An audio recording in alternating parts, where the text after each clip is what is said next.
రాష్ట్ర విభజనను వ్యతిరేకిస్తూ తూర్పు గోదావరిలో సమైక్యవాదుల నిరసనలు మిన్నంటాయి.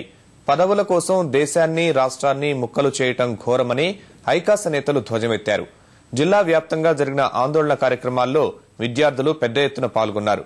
యూపీఏ సోనియాకు వ్యతిరేకంగా నినాదాలు చేశారు. రాజమండ్రి, కాకినాడ, అమలాపురం, పిఠాపురంలో విభజనకు వ్యతిరేకంగా ఆందోళనలు సాగాయి. రాష్ట్ర విభజనకు నిరసనగా ఆలమూరు మండలం మడికి వద్ద తెలుగుదేశం పార్టీ ఆధ్వర్యంలో రాస్తారోకో నిర్వహించారు.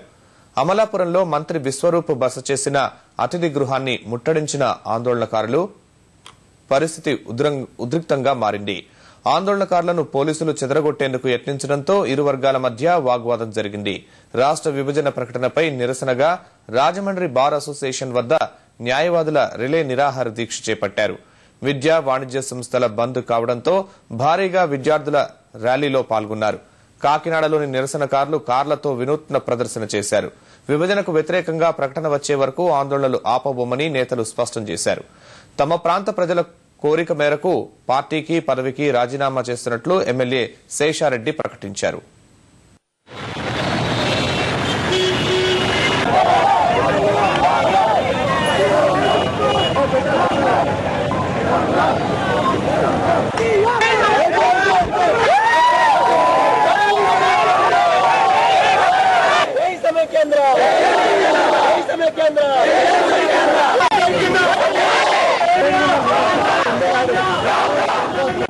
మా యొక్క ప్రజల నాయకుల అభిప్రాయం ప్రకారం నా యొక్క రాజీనామాను సమర్పించడం జరిగింది.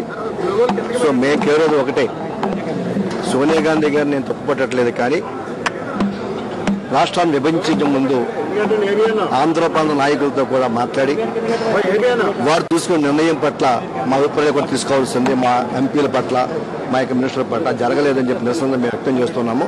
దీనికోసం ఎటువంటి త్యాగానికి సిద్ధంగా ఉన్నామో తెలియజేస్తున్నాం. పశ్చిమ గోదావరిలో సమైక్యాంధ్ర ఉద్యమం జోరందుకుంది. ప్రజా సంఘాలు, ఉద్యోగులు, విద్యార్థులు పెద్ద ఎత్తున రోడ్లపైకి వచ్చి రాస్తారోకో నిర్వహించారు. రెండో రోజు పాఠశాలలు, కళాశాలలు, వాణిజ్య సంస్థలను స్వచ్ఛందంగా మూసివేశారు. ఆర్టీసీ బస్సులు డిపోలకే పరిమితమయ్యాయి. డిపోల ఎదుట ఆర్టీసీ కార్మికులు సమైక్యాంధ్రకు మద్దతుగా నినాదాలు చేశారు. చాలా చోట్ల వాహనాలను తగులబెట్టిన ఆందోళనకారులు పెద్ద ఎత్తున నినాదాలు చేశారు. ఆంధ్రప్రదేశ్ను విభజిస్తే ఒప్పుకోబోమని, ప్రస్తుతం జరుగుతున్న పరిణామాలకు కాంగ్రెసే బాధ్యత వహించాలని డిమాండ్ చేశారు. ఇప్పటికైనా విభజన నిర్ణయాన్ని మార్చుకోకుంటే పరిణామాలు దారుణంగా ఉంటాయని విద్యార్థులు హెచ్చరించారు.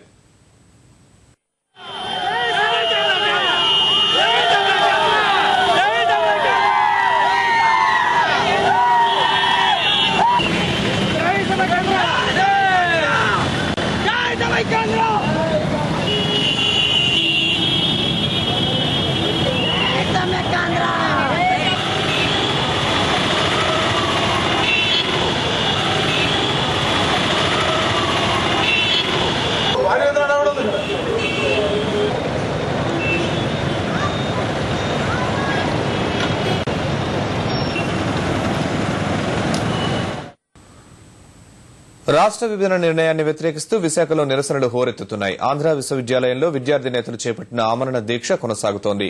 విద్యార్థుల దీక్షకు తెలుగుదేశం పార్టీ నగరాధ్యక్షుడు వాసుపల్లి గణేష్ కుమార్ సహా అనకాపల్లి ఎంపీ సబ్బం హరి సంఘీభావం తెలిపారు. ఏయూ పరిపాలనా భవనంలోకి దూసుకెళ్లేందుకు యత్నించిన విద్యార్థుల్ని పోలీసులు అడ్డుకోవడంతో వాగ్వాదం జరిగింది. మద్దిలపాలెం కూడలి నుంచి ఆసిల్మెట్ట జంక్షన్ వరకు విద్యార్థులు భారీ ప్రదర్శన చేపట్టారు. సోనియాకు వ్యతిరేకంగా నినాదాలు చేశారు. వివిధ చోట్ల విద్యా సంస్థలు మూతపడ్డాయి. వ్యాపార సంస్థలు స్వచ్ఛందంగా బంద్ పాటిస్తున్నాయి. నిరసనల జోరు పెరగడంతో విశాఖలో భారీగా బలగాలను మోహరించారు. మంత్రి బాలరాజు నివాసాన్ని నిరసనకారులు ముట్టడించారు. సమైక్యాంధ్రకు మద్దతుగా మంత్రి గంటా శ్రీనివాసరావు రాజీనామా చేశారు.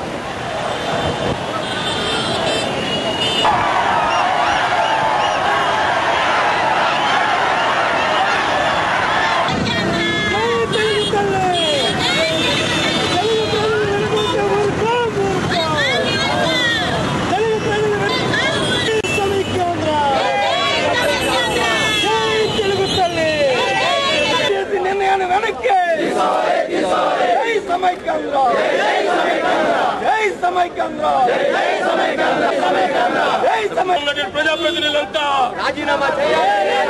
ఆంధ్రరాజ్యం ప్రాంతంలో ఉన్న ప్రజాప్రతినిధులంతా ఆంధ్రరాజ్యం ప్రాంతంలో ఉన్న ప్రజాప్రతినిధులంతా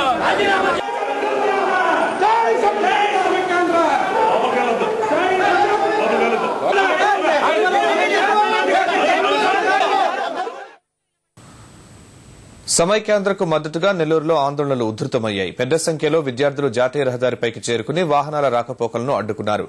బంద్ సందర్భంగా విద్యా సంస్థలను మూసివేయించారు. రాష్ట విభజనను నిరసిస్తూ విద్యార్థులు వాహనాలను అడ్డుకోవడంతో జాతీయ రహదారిపై కిలోమీటర్ల మేర వాహనాలు ఎక్కడికక్కడ నిలిచిపోయాయి.